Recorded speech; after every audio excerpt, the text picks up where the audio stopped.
What is up, YouTube? Welcome back to the MCJ Podcast. Today, we have the honor of having the Ponzi Slayer. What's good, brother? How are you? What is going on, man? I Not knew this beer, day not would beer. come, and we're going to melt a lot of faces today. Let's go, baby.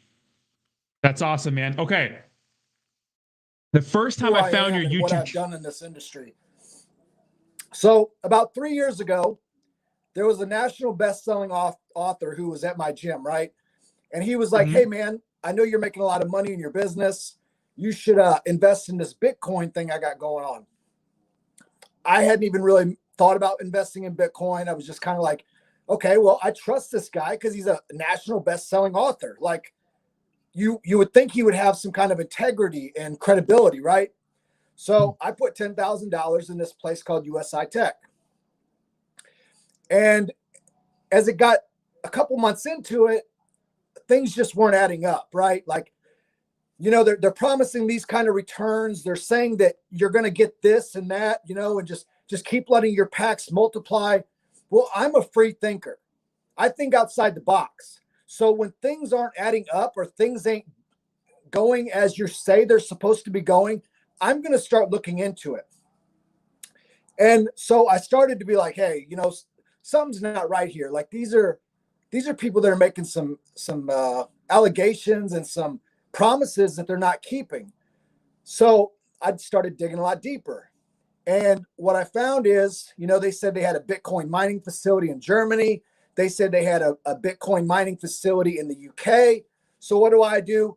I take the time to look into all this stuff that they're claiming they're doing, and none of it materialized. It was all bullshit. So I'm like starting to sound the alarm. I'm like, hey, these people aren't what they say they are. There's no mining facility. And here's what's crazy. You people look at me and Rodney and you say we're fudding and we're talking shit and we're trying to hurt someone's business. But at the end of the day, we're giving you a warning, and you can take it however you want to take it. Because I'm telling you right now, I warned everybody. I started a YouTube. It had thousands of subscribers. I posted facts. I posted charts. I posted maps that where these supposedly mining facilities were. And you know what? A lot of people were like, oh, bro, you're just a hater. You're a fudder because you didn't get in early. So, you know, you're not making as much money as everybody else. I'm like, dude. sounds familiar. It's not about the money. It's the fact that I'm showing you guys that they're lying to you. They are misleading you. They're being deceptive. So here's what happened, Rodney. Once I started figuring all this out, I started to try to withdraw my money, right? And first, I was able to withdraw like $1,000. They had a limit on what you could withdraw per day. So then I tried to make another withdrawal. And that one took almost a week for me to get my money. And these shills on YouTube and these pumpers every day are like telling their community, hey, you know, there's just an issue in the back end. There's just an issue on the website. You know, Bitcoin's slow. Like there's so many people trying to withdraw that Bitcoin is clogging up the network and people can't get their money. Me and you both know that's bullshit, right? Bullshit. Yeah. Can you remind everybody what coin you're talking about right now? It was called USI Tech. So a lot of you are yesterday old in crypto. So you've probably even never heard of it because it was 3 years ago. And in crypto years, that's probably 15, right? So do yourself a favor and go look up USI Tech when we get off this podcast. And you'll see exactly what I'm talking about, it being one of the biggest Ponzi schemes in history. So here's what happened. Kind of like what me and Rodney's doing now. I started sounding the alarm. I'm like, hey guys, they're lying. They're being deceptive. And I had multimillionaires coming after me, sending me messages like, oh, if you don't shut up, we're going to kill you and all kinds of, and me and Rodney, that's why I love this guy, because he gets the same kind of shit and he just stands up to him and was like, keep it coming. Like, I will not be bullied. I will not be taken out. I'm not going to be silenced. Keep it coming. Yeah. So here's what happened. I started a YouTube channel. I had over 12,000 people in a Facebook group. I mean, I'm telling everybody what's going on. And you know what happened? People couldn't withdraw their money. The website went down. Stuff that you're kind of seeing in some of these projects now. And here's the problem. This whole entire time, these shills and these promoters and these YouTubers are still pumping this shit. They're still pushing it. They're still telling people to buy. And that's why I take this shit so personal. And I'm going to tell you why it just chaps my ass, Rodney, what I'm seeing going on in this industry right now. Yeah. So at the end of the day, I got people locked up. And, you know, if you want to try me, if you're in a project and you're doing some unsavory shit, or you're an unsavory person and you really want to try me, I welcome all comers. Because I'm going to give you a prime example. There was a Marine called Frank Colombo Jr. out of North Carolina, right? And when he saw my videos, he was like, hey, dude, if you ever come out here, I'm going to kill you. Like, you're hurting my income. I said, bro, you're stealing from people. It's a Ponzi scheme. There's no real product. You guys don't have a mining facility. You're lying to people. And he said, he basically said, Rodney, he said, you ain't going to do shit. And you know what happened 4 days later? I had the feds at his house with a warrant, and they tore through his whole house. You can look it up if you want, if you don't believe me. But I'm telling you right now, look up that guy and see if the feds didn't raid his house and take all his computers and everything else 4 days after I made that video. I'm not playing with these people. If you're a bad actor in this industry, I'm going after you. And everybody like this, like, so here's what, you know what, here's how I found Rodney. So I've been out of crypto for a while, okay? After USI Tech went down, I was like, you know what, maybe crypto's not for me. Like, I'm just going to go back to stocks. I'm going to go back to gold. I'm going to go back to silver. I'm going to invest in stock, you know, just land. I'm going to buy a bunch of land, you know, like safer assets. Well, then the whole SHIB stuff started showing up in my news feed. And I'm like, what is this? You know what I mean? So then I got in SHIB really early, made a bunch of money. But then I told myself, look, dude, don't fall for this again. You know, they're presenting themselves as a meme coin. You made some good money. Find a project that looks serious and invest in that. So I get on YouTube. I'm looking up crypto. Who do I see? Austin Hilton, Zach Humphreys, all these names, pumping Saitama, right? And then I see Rodney's channel. And I'm like, okay. And at the beginning of all this, Rodney was a diehard supporter of Saitama. He still holds Saitama, but he's been sounding the alarm like any good person that has morals would do. So I invested into Saitama because I saw that they wanted to be an LLC. I saw that they were getting rid of the NU. I saw that the copyright violation that came up, they addressed it. I was like, you know what? These seem like decent people, right? So I didn't feel like I had to go too deep into this project and like look at people's backgrounds and dig into their histories and stuff like I did USI Tech, because it seemed like they were trying to be a legitimate business. So as you all know, Saitama is just, it's self-destructing. You can blame Rodney, you can blame me, you can blame everybody else. But at the end of the day, it reminds me of USI Tech. Because when Russell continuously makes empty promises to the community, hype shit up, says literally you have what, 70% of people that can actually use their revolutionary world-class product, and he's still posting bullshit like, hey, I got big news coming. That is exactly what these people in USI Tech did. They kept pushing and pushing and pushing, trying to bring in as much money as they possibly could. And at the end of the day, I can say with certainty that Rodney doesn't want any of you to lose your money as much as I don't want you to lose your money. But I want to tell you where I differ from what is going on in this industry. When USI Tech finally got shut down, because I mean, I went to the SEC, I went to the FBI, I got a hold of Interpol. I mean, dude, I did not stop. When I knew that my friends and I were about to lose all our money if I didn't shut this down, I took an entire month off work to go after these people. And I did not let up. And at the end of the day, they took off with millions, hundreds of millions of dollars, right? Most of them have fled. Most of them are out of the country. Most of them are hiding still. But I want to tell you where I differ, Rodney. When that happened, the people that I brought in, I felt a moral and integrity obligation to give them their money back, because I'm the one that put them on that play, right? And the guy above me, who was a national best-selling author, he never reached out and tried to like make things right. He never said sorry, because you know what? He was raking in so much money, he didn't give a shit. So that's why I take this so personal. these YouTubers that think they're exempt and that they're not open to prosecution simply because they put "I'm not a financial advisor" on their videos, or they say this isn't financial advice. I'm telling you right now. Who made that rule? I'm telling you right now. It sounds good on paper, but that Frank Colombo guy that ended up getting raided by the FBI and they still have all his assets, he thought the same thing. He would put "I'm not a financial advisor" on his shit. But you know what? There's ways around that. There's ways. Yeah. Trust me. Well, what we saw recently in the media was the fact that, Kim Kardashian, Floyd Mayweather, Paul Pierce are part of a big class action lawsuit for Ethereum Max. And the big kicker was not disclosing the fact that there was a paid promotion. Now, a lot of these people say, oh, it's not a paid promotion, right? But when they get down to the nitty gritty and we start going through things when things happen, right? When the first lawsuit hits, because it's going to happen to somebody. I don't know who is it going to be, but it's going to happen to one of the YouTubers in the cryptocurrency space. When they get down to the nitty gritty and start digging through people's transaction history and those sorts of things, we'll say, we'll have to see, right? So it's very, very interesting. I'm going to go ahead and make a prophecy here. And I'm going to say that it's going to be Austin Hilton is going to be the first one to go down. And I tell you why. Because when he makes allegations such as "I have a team of professionals vetting all these projects," and he said that. Yeah, he has that in his videos. I mean, if anybody's watching this right now and you've seen, I don't follow him anymore, obviously. Yeah. But he's got me blocked. But he says, like Shiro, for example, I know for a fact he said it in the Shiro video.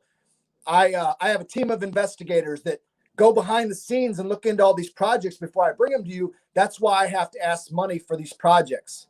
Now, there's a difference between what you do, Rodney, and people like that do. You tell everybody an honest perspective across the board. And I've heard you personally say, if someone is paying you, you say it up front. You know what I mean? You have to. Yeah, you have to. And you're okay. It's okay to be on a YouTube influence. Yeah. It's okay to be a YouTube influencer. But if you're purposely putting people on plays that you know are pump and dumps, or you know that you got in early and you're lying to these people saying it's a fair launch, but I have proof that you were in a Telegram prior to the launch and you guys got the contract early and you pumped it up and bought in before the public could get in, I'm going to put you all away. I'm going to make sure that you people are held accountable. And you can call my bluff if you want, but it's going to happen. You know what's crazy is I wonder the legality of the pump and dump groups, because obviously I released that information on Steve at Rocket Crypto, right? And then Faltron said, oh, you can get sued for insider trading or some dumb shit, because that guy's just always saying dumb shit. But the thing is, like, what about these pump and dump groups? Isn't this like what insider trading is? It's exactly the same concept. It's market manipulation. I mean, they can try to word it however they want. But like I said, everyone thinks that they're immune and they're protected by putting a disclaimer on their profile. But there's other entities that can go after you. So I'll give you an example. When Frank used to put all them on his videos and he knew he was knowingly stealing money from people, you know who came after him first? It was the North Carolina Securities and Exchange Commission. It was the actual state itself that went after him. Were they registered with the SEC? It was the actual state's SEC. Oh. So eventually, when enough of these states start sounding the alarm, like Texas was another one. Texas was one of the first states to issue a cease and desist to all these promoters. And they're like, you are knowingly involved in a Ponzi scheme. You are selling a non-registered security and you can be held accountable. And some of them took it serious and some of them stopped immediately. And other ones thought they could keep playing the game. And like I said, a lot of them are now felons or they're still on the run. But I want to tell you something, and everybody that's watching right now. When me and Rodney are exposing people, it's not because we have a personal vendetta against a certain project, right? I've made it very clear the projects I'm in. And, and I tell everyone exactly why I'm in them. And if one of them were to rug pull or scam people, I'm going to get on YouTube and I'm going to make a video and I'm going to say I'm sorry to every single person. And I'm going to try to make it right personally myself, because that's the type of person I am, right? When USI Tech went down, I was texting people and like, hey, man, I feel terrible. I got some gold and silver I can sell. I just want to make it right. And you know what? Some of those people were like, no, dude, you didn't do it. It wasn't your fault. We all are grown-ups. We make decisions. but I've never seen a level of integrity on any of these YouTubers. And that's what's sickening in this industry. They're just, like you said, it seems to be the Wild West. And then when people like me and you that have integrity try to bring people real factual information, they just want to like try to storm us down and say we're fun and shit. But I want to bring up one more point. Like Russell, right? He's an unsavory person. I don't give a shit if he forged documents 20 years ago. If you have forgery and other shit on your record, you're an unsavory person. And I don't care what anybody has to say, because if you were capable of doing it then, you're capable of doing it now. And you can do the whole, people change bullshit till you're blue in the face. But you know what? I have no criminal history. I have no record. And when people make personal attacks on me and try to like FUD me and shit, bring it on. For example, I think one of the reasons me and Rodney go after you Saitama people the most is because you're probably the most dumbest son of a bitches I've ever seen. Like, you will say shit that makes no sense. You will just make shit up and try to come on our pages and talk shit. I had a guy yesterday with a Saitama picture. Hey man, like tagging the FBI and the CIA and, all these government agencies. And they're like, hey, it's a white supremacist with a suppressor. Rodney, he's crazy. Yeah. Do you know how hard it is to get a suppressor? I mean, do you? Yeah. Oh, I live in California, so there's that. Yeah, well, you can't probably own one, but I have to go through. Can't do shit. I can't. Well, I have to go through FBI, ATF, my local government agency, and not only that, Rodney, but I'm going to double down, my man. I also handle explosives, so I have to go through a whole other set of backgrounds. So if you want to try to like FUD me or try to throw shade, it's not going to end well for you, because I am not in trouble. I don't do felonious shit. And when I see people in Saitama, like, for example, the other day, I think it was on your channel where you were like, hey, or you made a tweet. You're like, hey, Russell's wife's kind of like mocking investors and like, like telling them to shut up, basically. Yeah, she's pretty much, telling, Yeah, so I posted her criminal record, which is 2 pages long. And I don't feel bad about it. And I'm not going to, like. Hold up. I didn't even know that was a thing. What is that about? Yeah, she's got like, so that's probably why Russ does so much stupid shit, because like I think 3 of them were like domestic violence, so she's beating the shit out of his ass.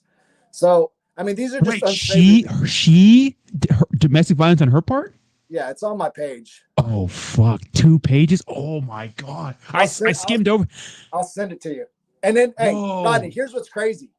These Saitama people, what did they do? They jumped to her aid, obviously, and they're like, "How dare you do this?" I'm like, dude, this is an unsavory person. And you know what? I left her alone. Until these Saitama people attacked Tammy. They attacked all these other girls. Oh my God. Females. Yeah. I'm not going to sit back and be quiet, dude. Like, if you want to go after innocent people, I'm going to expose all of you. Yeah. You can't get sued, guys. The first people always say slander. Guys, slander. The first rule for slander and defamation is it has to be a lie. It has to be a lie. There's no such thing as slander or defamation if the start of the argument is not a lie. If it's true, feelings, it doesn't matter if your feelings get hurt. You can't get sued for getting hurt feelings. That's not the way things happen here in this country. You don't get sued for that. So people are out of their god dang mind. Insane. And it just, you know what? I'm going to speak directly to you Saitama people, because what you're failing to realize is, for one, you're attacking other people, right? Which is just outlandish. But secondly, you're not critical thinkers. Like, when you jump on a post and go, well, I was charged with kidnapping and rape when I was 19 and I still support her because people change. It makes you guys look fucking terrible. It makes you look terrible. I know. It's not like they were caught shoplifting from fucking Walmart. I got caught shoplifting from Target when I was 13. Okay. I ended up working at Target pretty much my entire life doing loss prevention, the job that caught me stealing. I get it if you go into a store and you steal something, right? But fraud? Come on, man. Like, that's well thought out. That's why the Willie D partnership really had me going, It's just, Rodney, there's too much money to keep making excuses for these people. When this guy has millions, and I'm talking about any project right now, any project that has millions of dollars of your money in their possession, and they're not delivering and they're not doing what they promise, start asking tough questions. Why the hell are you going after Rodney or Sandstorm or me. Go after Russ. Go after the protecting their development investment. team, because they're failing you. They're the ones failing you. It's not us. We're just telling you how it is and telling you the truth. And you can call it whatever the fuck you want to call it. But at the end of the day, it's facts. You have you got a 70% working product after months. Like you said, Rodney, I watched all your videos because I was heavily invested in Saitama. And it was not until Vegas did you change your demeanor, right? What was that shit show? What was that? What was that? I thought it was a professional project until I saw that. That was when I was done. Professional party, baby. Dude, get this. So get this. To go off what you're saying today. So Time Wonderland. Have you heard of Time Wonderland? Nope. It's a big DAO project, huge in the DeFi space, right? It turns out their chief, the CFO, right? Their treasury guy, right? Was involved. Check this out. I went down the rabbit hole today, right? And this is a big deal in that aspect of DeFi. Was involved in a company which was the biggest centralized exchange in Canada in 2019. He was the co-founder. The founder mysteriously died in India, right? And he on his honeymoon. This guy had the keys to the hot wallet, right? So, to the cold wallets. So when this guy died, supposedly no one had the code to the cold wallets, or no one had the password to the code wallets. So 115,000 people were left holding the bag. They had about $280 million of investments and only 28 something $million. So that $280 million in investments and only $28 million in assets. So when the company went down, they declared bankruptcy. 115,000 people were stuck holding the bag. Now, check this out. You dig deeper into this guy's past, right? Turns out he used to live in California under another name and was caught in a sting by the Secret Service, along with 20 other people, doing some sort of black market thing with people's credit cards and names. Now, this person, right, got into crypto. He got into crypto, right? So once he got convicted and spent a year in federal prison, he got what was it? Exported or whatever. He had to go back to Canada because that's where he's from, right? He went back to Canada. The same year, he starts another company and gets into crypto later. That company fails, and now he's in Time Wonderland, which is a huge project in the cryptocurrency space, doing the same thing again, allegedly. So my thing is, like, when people do these crazy things in their past, you have to look at the project a little sideways. I understand crimes that are a mistake of the heart, right? Or the mistake of the mind, right? Like, real quick, like maybe you wanted something you couldn't have, you stole it. I don't know. Maybe you got in a fight with a guy at the bar. Maybe even you had a DUI, right? That's terrible. You don't want to do that, right? But I know someone else has DUIs in the record, right? You still don't want to do that. But scams and fraud, meticulous, cold, and calculated crimes to me show like a level of like snake and snakery and just shadiness that's just different, right? So, I mean, crypto is lucrative right now. I want to piggyback off what you're saying. So the president of USI Tech, which took in $250 million of investor money, had already been banned in 2 countries from being able to not only own a business, but to have any financial assets at all. He had already been kicked out of 2 countries. So these people, the big time shills, they fucking knew this. They knew this guy's past. But you know what? Money corrupts people. People are greedy. So they're like, well, I'm in early, so I know if I bring in 50 other people, I'm going to make ungodly money. So we'll just see how this plays out. And everybody thinks they're untouchable. And I'm going to give you one more example. So Frank was the first person I went after because he was just arrogant. He reminds me of some of these people like Russell. He just thinks that he's untouchable. And that was the guy at USI Tech that the FBI took down his house. Okay. So there was another girl named Sharon James. She was in the UK, right? And the whole thing was collapsing, and she knew it was collapsing. So she couldn't. So like we called. They tried to have a big event at the soccer stadium. Well, I sent the authorities to the soccer stadium, or I'm pretty sure it was an event center or a soccer stadium. I can't remember what it was 3 years ago. But so she took it upon herself to try to hold an event in the Hilton basement, right? In like in a meeting room. You know who showed up? I sent the Daily Mirror there. I sent the reporters there. And she ran out like a coward with a coat over her head trying to get away. Dude, you were on their ass. You were on their ass. So if you people think you're untouchable because you can just go wherever you want, or you're in different countries. And here's something you have to think about, Rodney. some of these people are in countries like Australia, for example, where they don't give a shit about crypto. They don't care about crimes. You know what I mean? So if you see something usually based in Australia or some of these other shady countries, you got to really be careful, you know? And that's the problem with a lot of these things. Like when someone refuses to dox, that's instantly a red flag, because I don't know where you're from. I don't know who you are. I don't know what you've done in past projects. And I want to know all that shit if you're handling my money. So when people say to me and you, Rodney, like, you know, people change and don't go through their past. No, I don't give a shit. I don't care who I make mad, because at the end of the day, for one, I didn't make you do those acts. And for two, it shows a pattern of behavior. And Rodney, you've been around long enough. You've been following my shit long enough. My, you know, things I do and what I say is across the board. You literally just saw me get out of a project that I was a top 100 wallet in, that I got in on the third day. Because they're not Riley Reid. Because they're Riley not Reid. Because they're not keeping their word to the community. That's fucking nutty. They said 3 months ago that they were going to show the dev team. They were going to show people working on the project. They were going to upload videos and pictures and all this shit. Not a single one is materialized. And when you have Fung, who's supposedly the CEO, go on your Pop's live AMA and say, yes, we're going to bring it. We're going to, you know, let the community talk to the dev team in about a week. You know, we're getting everything in order. That never materialized. That was 43 days ago. And then when they have a CMO on their website, that's just a picture. And Fung said, oh, he's in the Telegram all the time. You're lying, bro. I've been in the Telegram since day 3. That guy has never once showed his face in Telegram. And he's never once returned emails or anything else. So when you start doing shit like that, that's instantly a red flag to me. Like, you could be legitimate. You could be a good project. You might be a multi-billion-dollar company. But when you're deceitful and you're lying to the community up front, I want no involvement with you. And I will cut ties, just like I did with Saitama. It's just...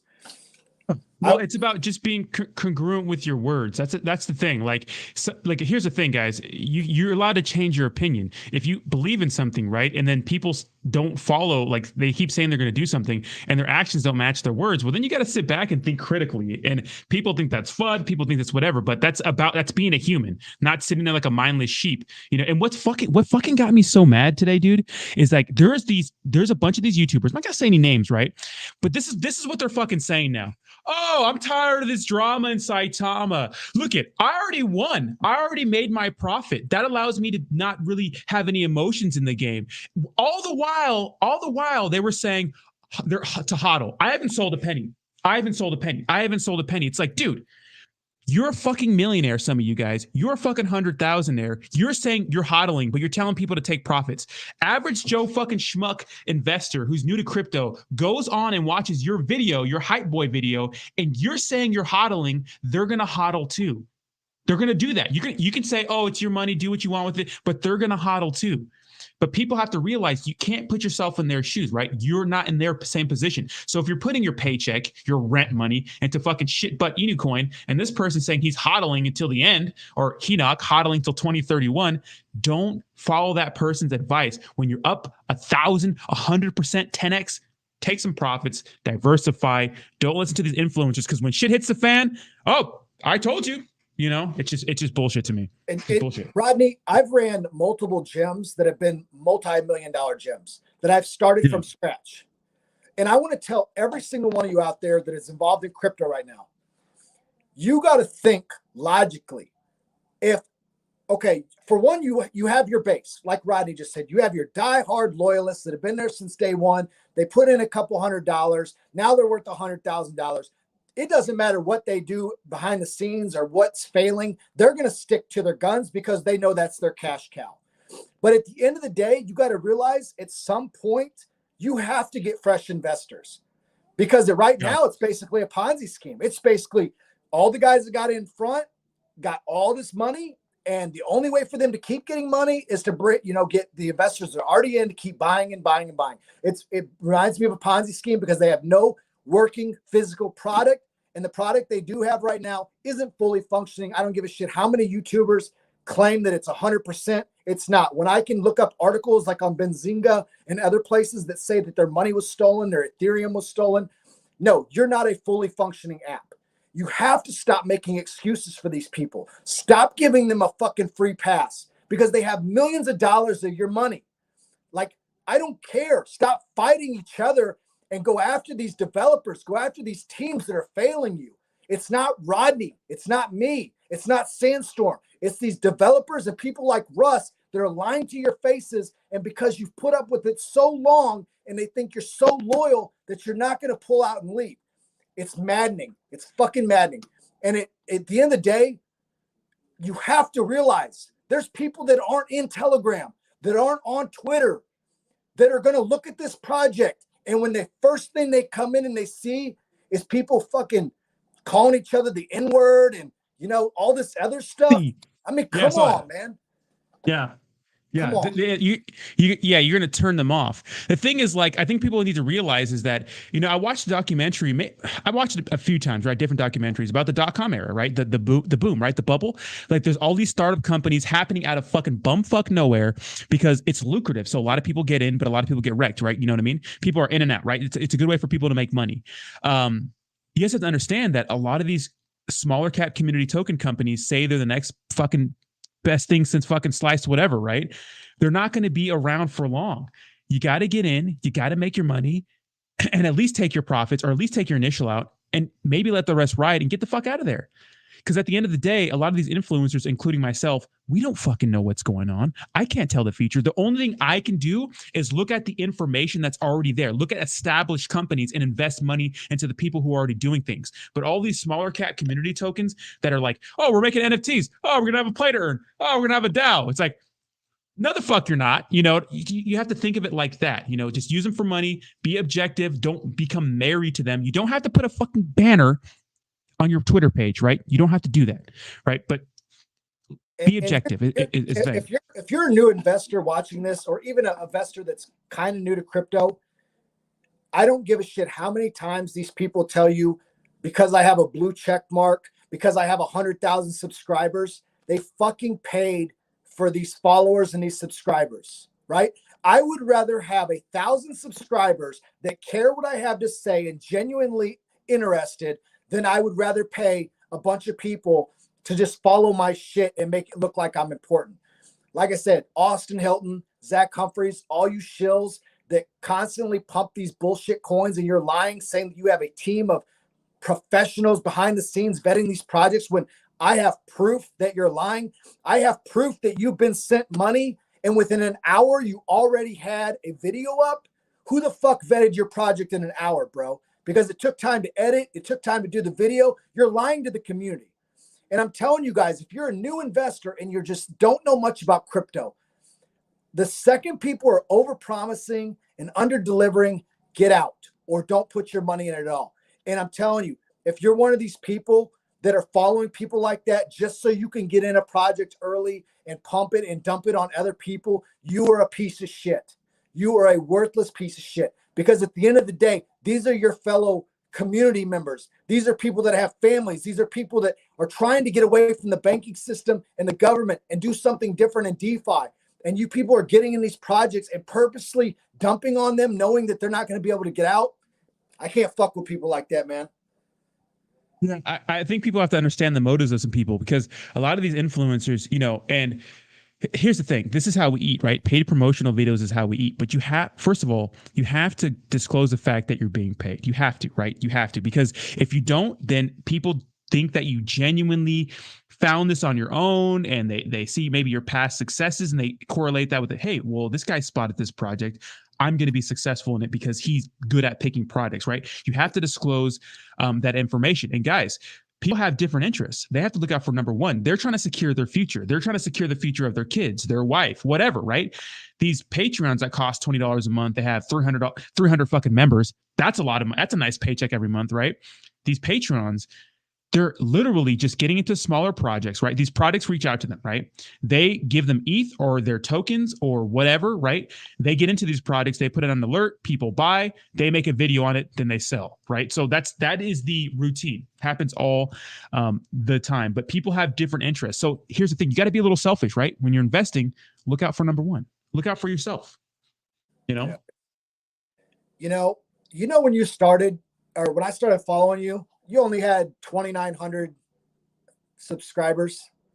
No, we're But moving. but even back then, just watching a couple of your videos, especially after Vegas, I knew you were the real deal. I was like, this guy is not in this for the money. This guy's not making frivolous videos, pumping shit up that he truly doesn't believe in. And for any of you that think that I'm a paid fudder and all this other shit you make up, That's just so because crazy. I'm honest, I'm telling you right now, there's not a single token in my wallet that people paid me to put a video on. Every single thing in my wallet's donation based. And I can back that up if any of you want to try me. Every AMA that I've done has to be a project that I believe in, has to be a community that I support. And I don't go to them and go, hey, it's 2 Ethereum for a tweet, 2 Ethereum for a video. I go, you know what? If you want to donate at the end of it because I believe in your project, you're welcome. And you know what I take, Rodney? I don't take Ethereum. I take their tokens. You want to know why? Because I believed in the project. I want to hold in their project and I want to help support them along the way. And I'm a different breed of person. I just don't believe in all this shit that's going on. I mean, there's projects where I see guys saying, oh, I want 5 or 10 Ethereum to do a review. And you know what they're going to do? They're just going to say everything good they can, pump that shit up, and then they're out. They don't ever care about you again. They're gone. They don't care about your community. They don't care about your coin. They got paid. They're in and out. Yeah, exactly. And I actually, when I have somebody come on the AMA, I never take their token before it because I think it's a conflict of interest. But I also don't believe in every project that comes on AMA.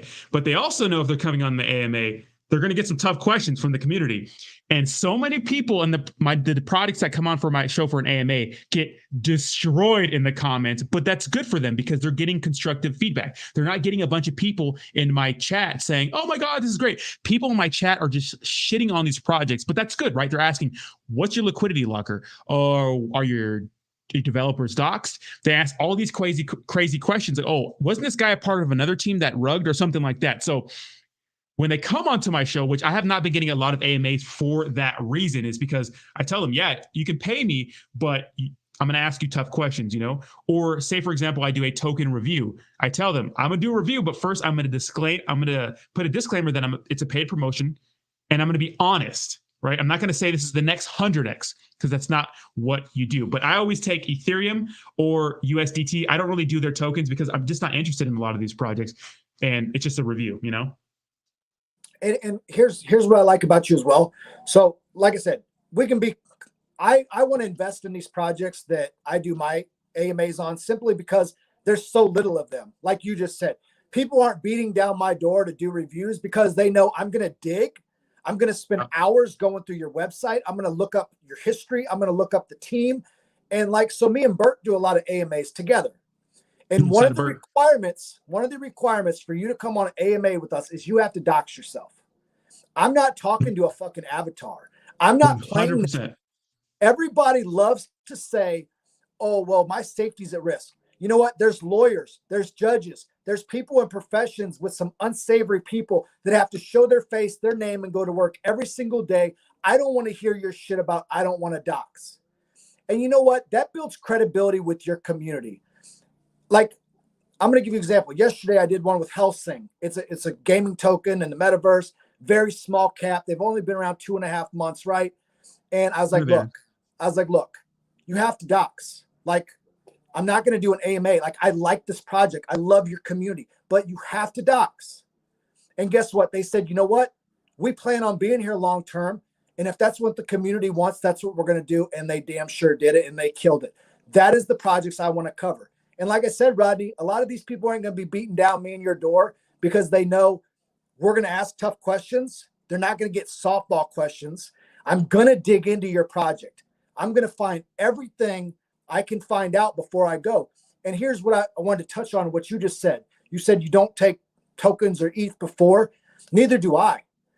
And there's 2 reasons. One, if I'm an influencer and I'm doing a review on your project, that forces me to do a good job because that forces me to do my research, to investigate, to put in the time, to be passionate about your project and be able to cover it, subjectively and fairly and honestly.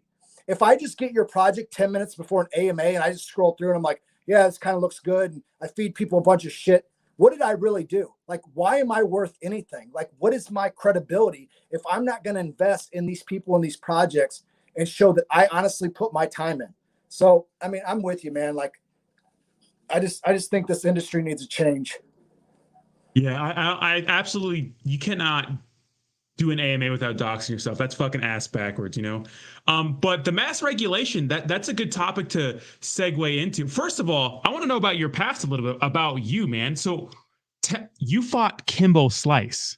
That's fucking crazy. Tell me about that. How did that happen? What's your background? I'm a huge fucking prize fighting fan.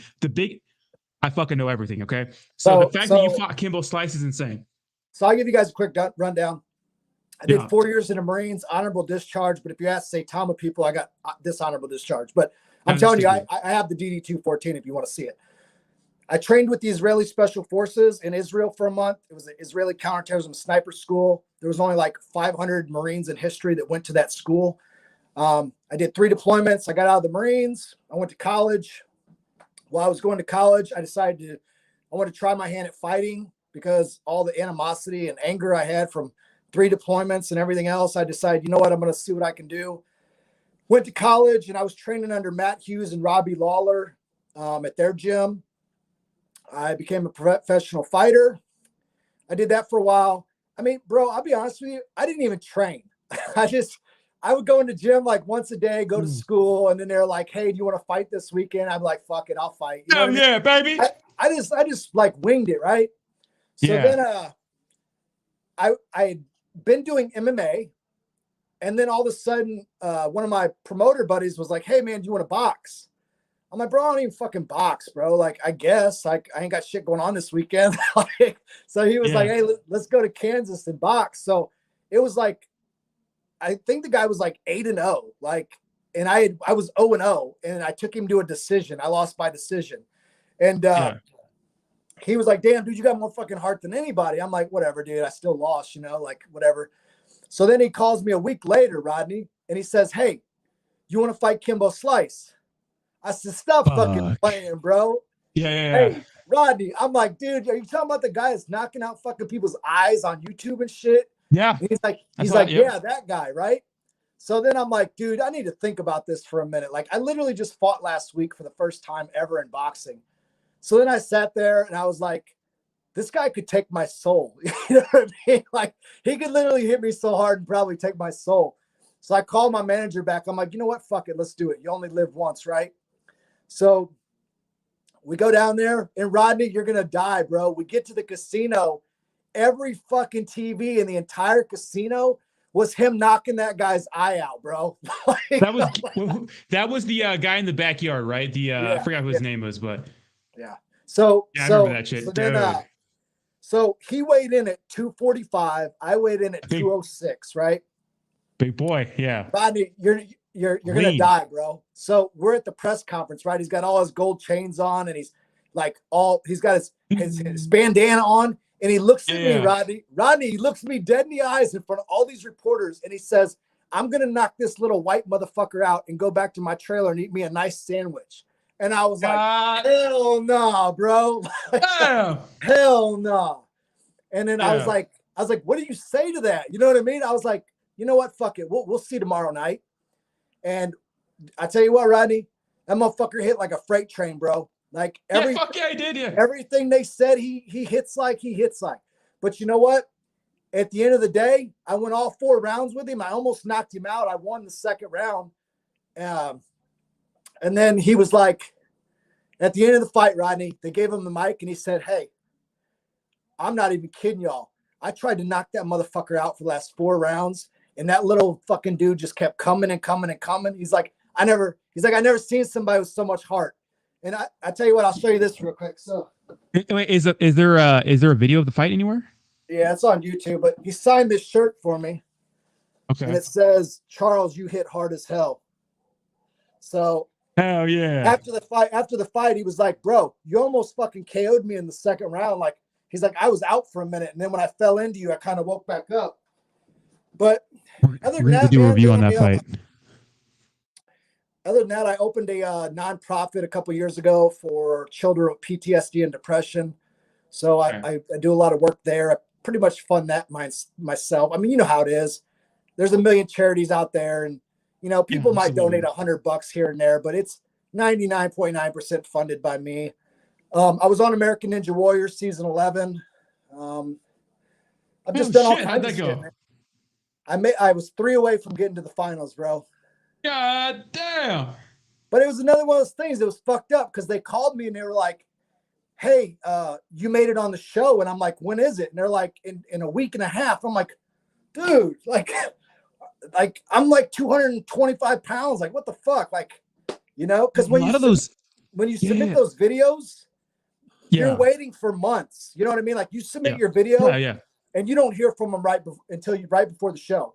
So that was crazy. That was a lot of fun. Dude, Ninja Warrior is fucking insane, man. The grip strength you have to have for that, it's insane. It's like you have to have like a weird body type, like kind of light, but like super strong. Like a gymnastics kind of body type.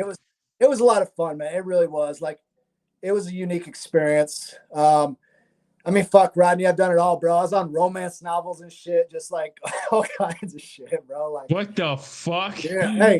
Hey, don't knock it, bro, because some of them girls are fine as a motherfucker, bro. Dude, romance chicks love romance novels. There's always like some fucking pirate or some fucking like, rich man or some kind of like werewolf or some shit. Like, oh my god, or like a cowboy, right? Like a war hero. It's always some kind of crazy shit. That's hilarious, bro. Oh, that's fucking crazy. I fought on. So here, listen to this, bro. So I played semi-pro football, right? Okay. I'm in the middle of fucking season. My manager calls me. He's like, hey, bro, Bellator wants you to fight. And I'm like, bro, I'm fucking in the middle of football. I ain't been to the gym in like 4 months. Like, I've just been playing football. He's like, bro, you don't turn Bellator down. And I was like, okay, well, what do I need to weigh? He's like 185. I'm like, dude, that's like 30 pounds, bro. And I'm like, when is it? And he's like, next Wednesday. I'm like, dude, come on, man. Like, are you kidding me? Cutting weight's no joke, bro. Cutting weight is no joke. Hey, here's what's fucked up, Rodney. I'm like, it was another one of those things where I'm like, YOLO, you only live once, right? So like, I'm like, fuck it, I'll cut the weight. Hey, bro, I cut so much weight. Before I got on a scale, my like hands were like seizing up and shit. I looked like a little zombie and shit. Like my abs were like pulsing. That's crazy. Especially if you're lean, that's way too much weight to cut, before. That's insane. And you know who they had me fight? The fucking world champ, bro. Rafael Lovato. Like, the dude was like undefeated. Like, he's the best jiu-jitsu guy in the world. It was fucked up. I went out there and he like kicked over my head and I like blocked it. And then he like did a bunch of little rabbit punches and they fucking called it. So I don't even really call that a fight. I don't even really tell anybody, but it was crazy. Like, just another one of them life experiences. Well, now I'm looking up all these fucking fights now because I want to see that. That's crazy. That's crazy. I had a jiu-jitsu coach who, I've trained for pretty much all my life here and there. You know what I mean? Mostly kickboxing, mostly Muay Thai. Definitely rolled a bunch like no-gi. I tore my ACL, so I'm getting surgery here soon. I'm actually supposed to be in Poland. I'm supposed to be on a deployment right now, bro. That's crazy. Yeah, I tore my Achilles. I was on crutches for a year. Oh, Achilles is no joke. Yeah, but I tore my ACL, so I'm supposed to be getting deployed to Poland. But since I tore my ACL, I'm not. I'm getting surgery here soon, probably in a couple of weeks.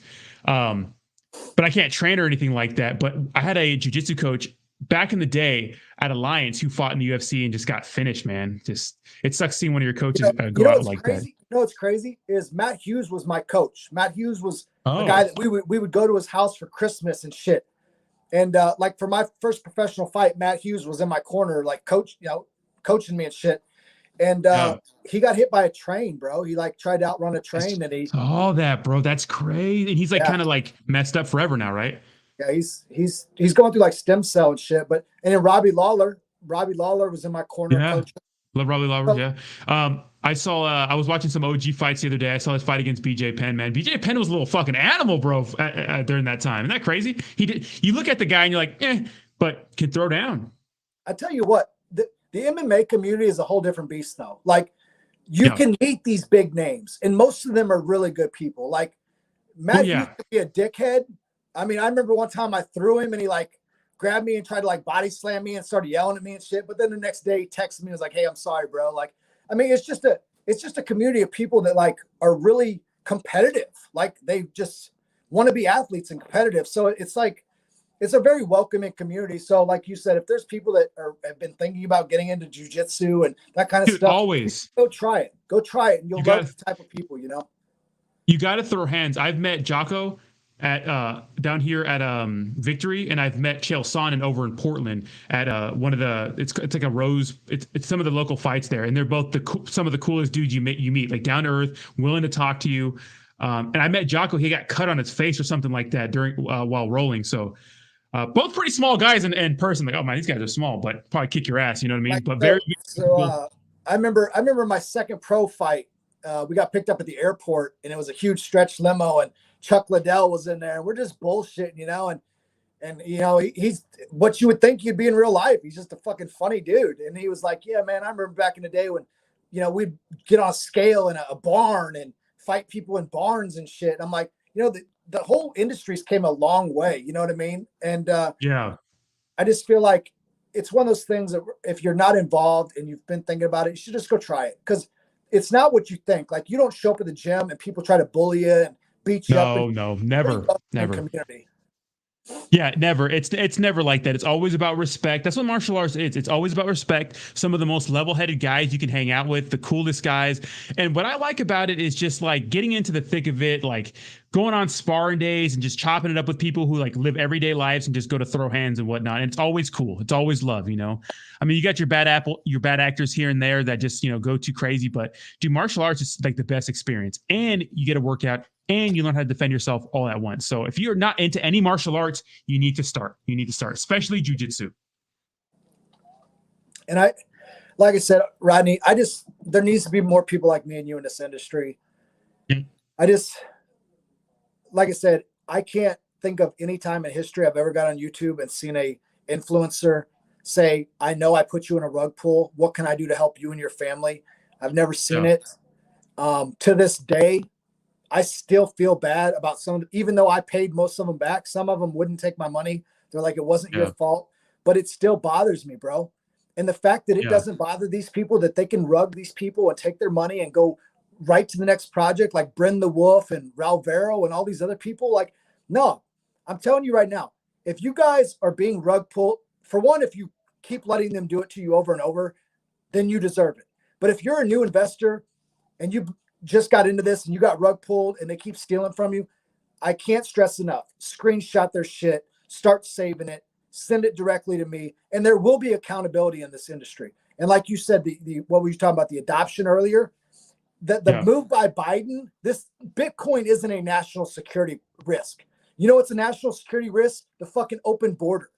Bitcoin is not a national security risk. So all this is another way to Kamala. Kamala, I need you to write an executive order for Bitcoin. It's just another way to steal money from us, bro. That's it. Yeah. And you know who's hodling? Taxes, baby. They're fucking hodling. You know, what is it? El Salvador? Is that the one that's loading up big on Bitcoin? I guarantee you they're buying that shit up right now. Fuck yeah. Here's the thing. Last 70% of new people got into crypto. It happened in 2021. Here's the thing. Big investor institutional money made a fucking killing last year. They want to do the same this year. What are they going to do? Manipulate the market so they can get it at a cheaper price, right?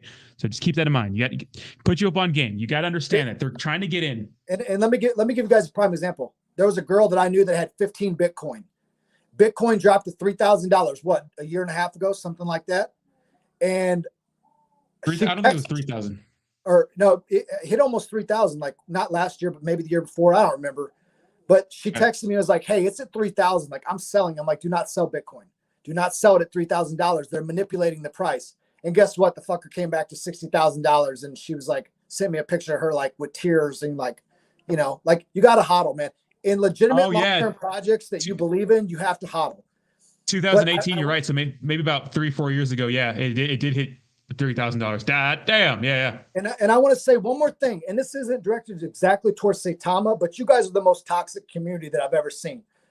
Hedge fund and institutional investors, do you think that they're going to get on Twitter or get in Telegram and look at the just sickening shit that's taking place between communities and want to invest millions of dollars? They're not going to.